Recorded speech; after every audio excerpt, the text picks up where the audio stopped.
ವಿಜಯನಗರದಿಂದ ಮಠಕ್ಕೆ ಬಂದ ದಿನಗಳು ನನಗಿನ್ನೂ ನೆನಪಿದೆ. ಆ ಪುಣ್ಯಾತ್ಮರ ಸಮಾಧಾನದ ಮಾತುಗಳು ನಮ್ಮ ನೋವನ್ನೆಲ್ಲ ಮರೆಸ್ಬಿಟ್ಟಿತ್ತು. ನೀನೇನೇ ಹೇಳು ಸೀತಕ್ಕ, ಒಳ್ಳೆಯವರೆಲ್ಲ ಹೋಗ್ತಾ ಇದ್ದಾರೆ.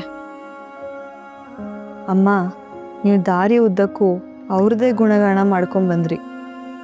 ಅವ್ರ ಬಗ್ಗೆ ಎಷ್ಟು ಕೇಳಿದ್ರು ಕೇಳ್ತಾನೆ ಇರಬೇಕು ಅನ್ನಿಸ್ತಿದೆ.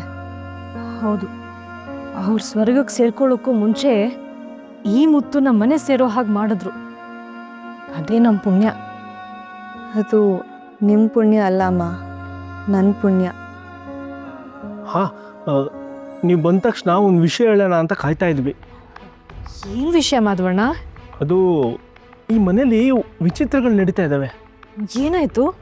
ಪೂಜೆ ಮಾಡುವಾಗ ಪಕ್ಕದಲ್ಲಿ ಹೂವಿನ ಬುಟ್ಟಿನೇ ಇಲ್ಲ. ಆಮೇಲೆ ನೋಡಿದ್ರೆ ಬೇರೆಲ್ಲೋ ಇದೆ. ನೀನೇ ಎಲ್ಲೋ ಇಟ್ಬಿಟ್ಟು ಮರ್ತಿರ್ತೀಯ ಸೀತಕ್ಕ. ಪೂಜೆಗೆ ಹೂ ಮರೆಯೋದೆ ಸಾಧ್ಯವೇ ಇಲ್ಲ.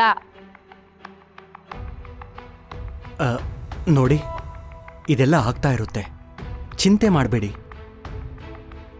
ಇನ್ನೆರಡು ದಿನದಲ್ಲಿ ಎಲ್ಲ ಸರಿ ಮಾಡೋಣ. ಹಾಂ, ಮಾಧವಣ್ಣ, ಸೀತತ್ತೆ, ನಿಮ್ಮಿಬ್ರಿಗೂ ಸುಧೀಂದ್ರ ಗುರುಗಳು ಸಂದೇಶ ಕಳಿಸಿದ್ದಾರೆ. ಏನಪ್ಪ ಅದು? ನೀವಿಬ್ಬರು ಮುಂದಿನ ದಿನಗಳನ್ನ ಮಠದಲ್ಲೇ ಕಳಿಬೇಕಂತೆ.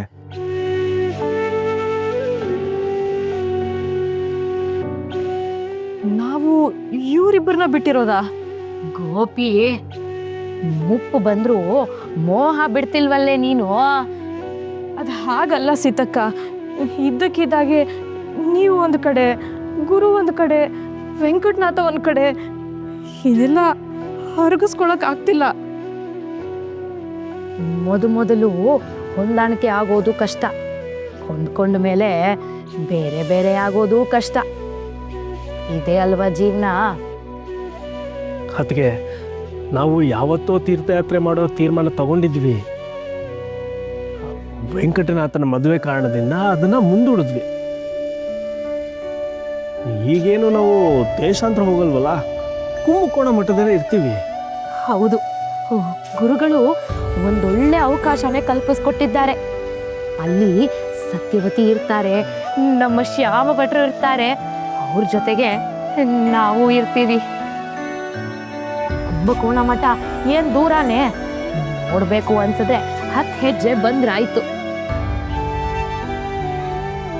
ಕೊನೆಗೂ ಮೂಲರಾಮ ನಮಗೊಂದು ದಾರಿ ತೋರಿಸ್ದ.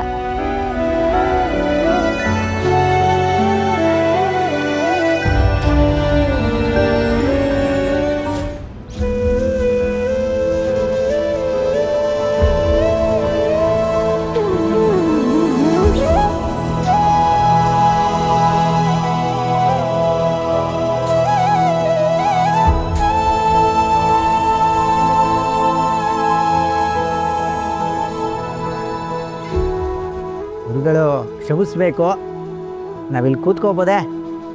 ಅವಶ್ಯವಾಗಿ. ಗುರುಗಳು ಮತ್ತೆ ಕ್ಷಮಿಸ್ಬೇಕು. ಯಾಕೆ ಭೋಗೇಂದ್ರ?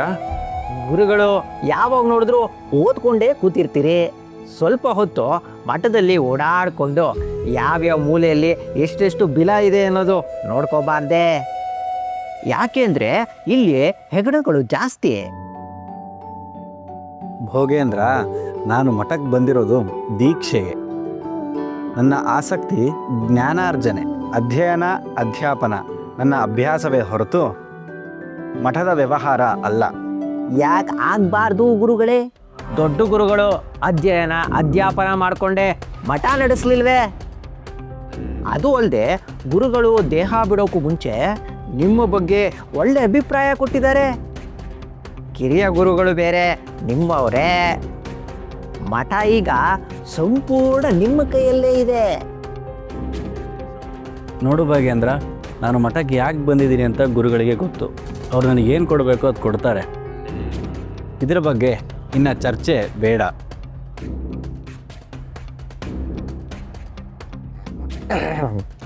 ಗುರುಗಳು ಮತ್ತೊಮ್ಮೆ ಕ್ಷಮಿಸಬೇಕು. ನೀವು ಎಂಥ ವಿದ್ವಾಂಸರು, ಎಂಥ ಬುದ್ಧಿವಂತರು. ಆ ಕಾಶಿ ಪಂಡಿತರನ್ನ ವಾಗ್ವಾದದಲ್ಲಿ ಅಡ್ಡಡ್ಡ ಮಲಗಿಸ್ಬಿಟ್ರಿ. ಮಠದ ಪೀಠಕ್ಕೆ ನಿಮ್ಗಿಂತ ಅರ್ಹರು ಯಾರಿದ್ದಾರೆ ಹೇಳಿ? ಯಾಕಿಲ್ಲ, ವೆಂಕಟನಾಥಾಚಾರ್ಯರು ಇದ್ದಾರಲ್ವೇ. ಅವರೇನಾದರೂ ಅವತ್ತು ಮುಂದೆ ಬಂದು ನನ್ನ ಧ್ವನಿಯಾಗದಿದ್ದರೆ ನಾನು ಸೋತು ಕಾಶಿ ಪಂಡಿತರ ಕೃಷ್ಣಾಂಜನ ಮತ್ತು ಅರಿವೆಗಳ ಮೂಟೆ ಹೊತ್ತು ಅವರ ಹಿಂದೆ ಸುತ್ತಬೇಕಾಗಿತ್ತು. ಗುರುಗಳೇ, ವೆಂಕಟನಾಥ ನನಗೆ ಬಾಲ್ಯದ ಗೆಳೆಯ. ಬಾಲ್ಯದಲ್ಲಿ ನಾನು ಹೋಗು ಅಂದರೆ ಅವ್ನು ಬಾರೋ ಅಂತ ಇದ್ದ. ಅಂಥ ಸ್ನೇಹ ನಮ್ಮಿಬ್ರದು. ಅಲ್ಲ ಗುರುಗಳೇ, ಅಡುಗೆ ಮಾಡಿದವರು ನೀವು, ಒಗ್ಗರಣೆ ಹಾಕಿ ಚಪ್ಪಾಳೆ ಗಿಟ್ಟಿಸ್ಕೊಂಡು ಅವನು. ಈ ಸೂಕ್ಷ್ಮನ ನೀವು ಸ್ವಲ್ಪ ಅರ್ಥ ಮಾಡ್ಕೋಬೇಕು. ಮಠಾಧಿಕಾರದ ವಿಚಾರದಲ್ಲಿ ಈ ತಪ್ಪು ನಡಿಬಾರ್ದು. ನೀವು ಸ್ವಲ್ಪ ಜಾಗರೂಕರಾಗಿರ್ಬೇಕು ಗುರುಗಳೇ. ಅದು ನಾನು ಯಾಕೆ ಹೇಳ್ತಾ ಇದ್ದೀನಿ ಅಂದರೆ,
ಸರಸ್ವತಿ ಹಾಗಲ್ಲ, ಹೀಗೆ ಮೇಲ್ ಬರಲಿಬೇಕು.